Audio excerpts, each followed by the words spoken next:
Hello friends, आप सभी का स्वागत है आपके अपने यूट्यूब चैनल ज्ञान स्टडी 93 पर। दोस्तों, आज हम मध्यकालीन इतिहास पढ़ने वाले हैं। दोस्तों, अगर आप हमारे चैनल पर नए हो तो प्लीज़ पहले चैनल को सब्सक्राइब कर लें। दोस्तों, अगर आप किसी भी वनडे एग्जाम की तैयारी कर रहे हैं तो यह वीडियो आपके लिए बहुत ही हेल्पफुल होने वाला है। तो आज का पहला प्रश्न है, भारत में प्रथम मुस्लिम आक्रमणकारी था। इसका सही विकल्प है विकल्प सी, मोहम्मद बिन कासिम। मोहम्मद बिन कासिम ने भारत पर 712 ईस्वी में सिंध पर आक्रमण किया था। उस समय सिंध का राजा दाहिर था। मोहम्मद बिन कासिम था। मोहम्मद बिन कासिम एक अरब आक्रमणकारी था। तो ऑप्शन सही हो जाएगा सी, अरब। निम्न में से कौन चंदेल शासक महमूद गजनवी से पराजित नहीं हुआ था? इसका सही विकल्प है विकल्प बी, विद्याधर। महमूद गजनी के साथ भारत आने वाला प्रसिद्ध इतिहासकार कौन था? इसका सही उत्तर है विकल्प बी, अलबरूनी। अलबरूनी महमूद गजनवी का दरबारी इतिहासकार था। पुराणों का अध्ययन करने वाला प्रथम मुसलमान था। इसका सही ऑप्शन है ऑप्शन सी, अलबरूनी। अलबरूनी ही पहला मुसलमान था जिसने पुराणों का अध्ययन किया। हिंद यानी भारत की जनता के संदर्भ में हिंदू शब्द का प्रथम बार प्रयोग किया था। इसका सही विकल्प है विकल्प डी, अरबों ने। हिंदू शब्द का पहली बार प्रयोग अरबों के द्वारा किया गया। पैगंबर हजरत मोहम्मद का जन्म हुआ था। इसका सही ऑप्शन है ऑप्शन ए, 570 ईस्वी में मक्का में।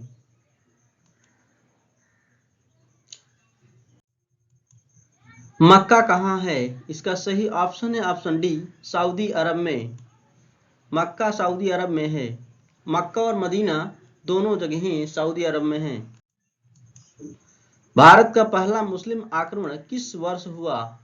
तो सही ऑप्शन है ऑप्शन सी, 712 ईस्वी में। मोहम्मद बिन कासिम ने किया था, राजा दाहिर के खिलाफ सिंध पर। मोहम्मद बिन कासिम द्वारा सिंध की विजय कब हुई? तो ऑप्शन सी हो जाएगा 712 ईस्वी, ऑप्शन सी, 712 ईस्वी।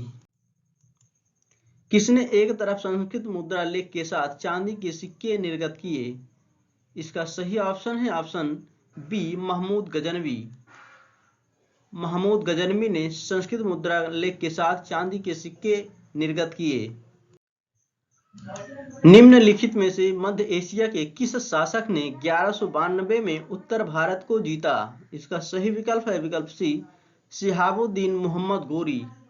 मोहम्मद गोरी ने 1192 ईस्वी में पृथ्वीराज चौहान को हराया था। इस युद्ध का नाम था पानीपत का द्वितीय युद्ध। लड़ा गया था 1192 में मोहम्मद गोरी और पृथ्वीराज चौहान के मध्य युद्ध, जिसमें भारत में मुस्लिम शक्ति की स्थापना हुई। इसका सही ऑप्शन है ऑप्शन बी, तराइन का द्वितीय युद्ध 1192 ईस्वी में। तराइन का प्रथम युद्ध लड़ा गया था 1191 ईस्वी में। मोहम्मद गोरी को किसने पराजित किया? इसका सही ऑप्शन है ऑप्शन ए, भीम द्वितीय। भीम द्वितीय का दूसरा नाम मूलराज द्वितीय था।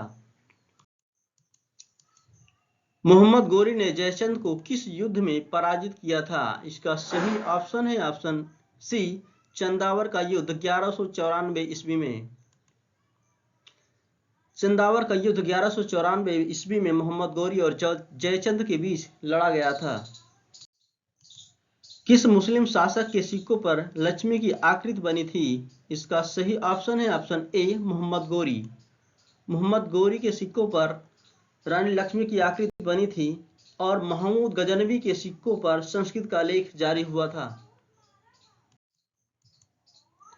भारत में मोहम्मद गौरी ने किसको प्रथम अक्ता प्रदान किया? इसका सही ऑप्शन है ऑप्शन बी, कुतुबुद्दीन ऐबक। कुतुबुद्दीन ऐबक को मोहम्मद गौरी ने अपना प्रथम अक्ता प्रदान किया था। मोहम्मद गौरी के किस दास ने बंगाल एवं बिहार पर विजय प्राप्त की? इसका सही ऑप्शन है ऑप्शन सी, बख्तियार खिलजी। बख्तियार खिलजी ने बंगाल और बिहार पर विजय प्राप्त की थी। गुलाम वंश का संस्थापक कौन था? इसका सही ऑप्शन है ऑप्शन सी, कुतुबुद्दीन ऐबक। गुलाम वंश का संस्थापक कुतुबुद्दीन ऐबक था। दिल्ली सल्तनत का कौन सा सुल्तान लाख बख्श के नाम से जाना जाता था? इसका सही ऑप्शन है ऑप्शन डी, कुतुबुद्दीन ऐबक। कुतुबुद्दीन ऐबक अपनी दानी प्रवृत्ति के कारण लाख बख्श के नाम से जाना गया। कुतुबुद्दीन ऐबक की राजधानी थी? इसका सही ऑप्शन है ऑप्शन बी, लाहौर। कुतुबुद्दीन ऐबक की राजधानी लाहौर थी। निम्नलिखित में से किसने दिल्ली को सल्तनत की राजधानी के रूप में स्थापित किया था? इसका सही ऑप्शन है ऑप्शन बी, इल्तुतमिश। इल्तुतमिश को गुलामों का गुलाम भी कहा जाता है। दिल्ली का प्रथम मुस्लिम शासक कौन था? इसका सही ऑप्शन है ऑप्शन सी, इल्तुतमिश। इल्तुतमिश दिल्ली का प्रथम मुस्लिम शासक था। निम्नलिखित में से कौन मध्यकालीन भारत की प्रथम महिला शासिका थी? इसका सही ऑप्शन है ऑप्शन ए, रजिया सुल्तान। 1236 से 40 तक रजिया सुल्तान का शासनकाल था। रजिया सुल्तान इल्तुतमिश की पुत्री थी। मंगोल आक्रमणकारी चंगेज खान भारत की उत्तर पश्चिम सीमा पर निम्न में से किसके काल में आया था? इसका सही ऑप्शन है ऑप्शन बी, इल्तुतमिश। मंगोल आक्रमणकारी चंगेज खान इल्तुतमिश के शासनकाल में भारत में आक्रमण किया था। चंगेज खान के अधीन मंगोलों ने भारत पर आक्रमण किया। इसका सही ऑप्शन है ऑप्शन सी, इल्तुतमिश के शासनकाल में। इल्तुतमिश ने बिहार में अपना प्रथम सूबेदार नियुक्त किया था। इसका सही ऑप्शन है ऑप्शन डी, मलिक जानी को। इल्तुतमिश ने बिहार में अपना प्रथम सूबेदार मलिक जानी को बनाया था। रजिया बेगम को सत्ताच्युत करने में किसका हाथ था? इसका सही ऑप्शन है ऑप्शन डी, तुर्कों का। रजिया सुल्तान को गद्दी से हटाने में तुर्कों का योगदान था। दिल्ली सल्तनत के सुल्तान बलबन का पूरा नाम था। इसका सही ऑप्शन है ऑप्शन सी, गयासुद्दीन बलबन। दिल्ली के किस सुल्तान के विषय में कहा गया है कि उसने रक्त और लौह की नीति अपनाई थी? इसका सही ऑप्शन है ऑप्शन बी, बलबन। अपनी शक्ति को समेकित करने के बाद बलबन ने भव्य उपाधि धारण की थी। इसका सही ऑप्शन है ऑप्शन सी, जिल्ले इलाही। बलबन ने एक भव्य उपाधि जिल्ले इलाही धारण की थी। तूतीय हिंद अमीर खुसरो को कहा जाता है। दीन ए इलाही नामक धर्म अकबर द्वारा चलाया गया था। निम्नलिखित में से किसने भारत के प्रसिद्ध त्योहार नवरोज को आरंभ करवाया? इसका सही ऑप्शन है ऑप्शन ए, बलबन। नवरोज त्योहार पारसियों द्वारा मनाया जाने वाला त्योहार है, जिसको बलबन द्वारा प्रारंभ करवाया गया था। जब उसने राजत्व प्राप्त किया तो वह शरीयत के नियमों और आदेशों से पूर्णतः स्वतंत्र था। बरनी ने यह कथन किस सुल्तान के लिए कहा? इसका सही ऑप्शन है ऑप्शन सी, अलाउद्दीन खिलजी के लिए। कौन सा सुल्तान नया धर्म चलाना चाहता था किंतु उलेमा लोगों ने विरोध किया? इसका सही ऑप्शन है ऑप्शन बी, अलाउद्दीन खिलजी। दिल्ली के किस सुल्तान ने सिकंदर सानी की उपाधि धारण की थी? इसका सही ऑप्शन है ऑप्शन बी, अलाउद्दीन खिलजी। अलाउद्दीन खिलजी विश्व विजय की इच्छा रखता था। रानी पद्मिनी का नाम अलाउद्दीन के चित्तौड़ विजय से जोड़ा जाता है। उनके पति का नाम था। इसका सही ऑप्शन है ऑप्शन सी, राजा रतन सिंह। रानी पद्मिनी के पति का नाम राजा रत्न सिंह था। अलाउद्दीन खिलजी के प्रसिद्ध सेनापतियों में किसकी मंगोलों के विरुद्ध लड़ते हुए मृत्यु हुई? इसका सही ऑप्शन है ऑप्शन ए जफर खां। अलाउद्दीन खिलजी के एक प्रसिद्ध और सेनापति थे जिसका नाम मलिक काफूर था। अलाउद्दीन खिलजी के आक्रमण के समय देवगिरी का शासक कौन था? इसका सही ऑप्शन है ऑप्शन ए रामचंद्र देव। किस सुल्तान के काल में खालसा भूमि अनेक पैमाने में विकसित हुई? इसका सही ऑप्शन है ऑप्शन बी अलाउद्दीन खिलजी। अलाउद्दीन खिलजी ने एक बहुत बड़े भूभाग को खालसा भूमि में बदल दिया था। निम्न मुस्लिम बादशाहों में किस एक ने मूल्य नियंत्रण पद्धति को पहली बार लागू किया? इसका सही ऑप्शन है ऑप्शन ए अलाउद्दीन खिलजी ने। अलाउद्दीन खिलजी ने मूल्य नियंत्रण पद्धति और बाजार नियंत्रण के लिए जाना जाता था।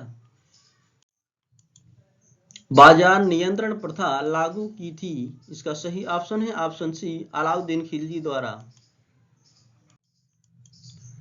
निम्नलिखित में से किस मध्यकालीन शासक ने सार्वजनिक वितरण प्रणाली प्रारंभ की थी? इसका सही ऑप्शन है ऑप्शन ए अलाउद्दीन खिलजी ने। अलाउद्दीन खिलजी के निम्न सेना अध्यक्षों में से कौन सा तुगलक वंश का प्रथम सुल्तान बना? इसका सही ऑप्शन है ऑप्शन ए गाजी मलिक। गाजी मलिक या गयासुद्दीन तुगलक, जो तुगलक वंश का संस्थापक भी था। किस वंश के सुल्तानों ने सबसे अधिक समय तक देश में राज्य किया? इसका सही ऑप्शन है ऑप्शन डी तुगलक वंश।